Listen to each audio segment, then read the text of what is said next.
ಹಸುರಿನ ಬನಸಿರಿಗೆ ಒಲಿದು ಸೌಂದರ್ಯ ಸರಸ್ವತಿ ಧರೆಗಿಳಿದು ಆಹಾ ಓಹೋ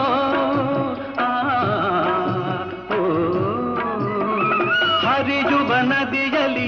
ಜಾಡಿ ಹೂಬನದಲ್ಲಿ ನಲಿಯುತ್ತ ಓಲಾಡಿ ಚೆಲುವಿನ ಬಲೆಯ ಬೀಸಿದಳು ಈ ಗಂಧದ ಗುಡಿಯಲ್ಲಿ ನೆಲೆಸಿದಳು ಇದು ಯಾರ ತಪಸ್ಸಿನ ಫಲವೋ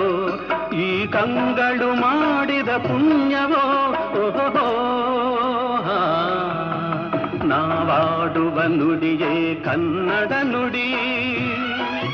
ನಾವಿರುವ ತಾಣವೇ ಗಂಧದ ಗುಡಿ ಅಂದದ ಗುಡಿ ಗಂಧದ ಗುಡಿ ಚಂದದ ಗುಡಿ ಶ್ರೀಗಂಧದ ಗುಡಿ ಆಹಾ ಆಹಾ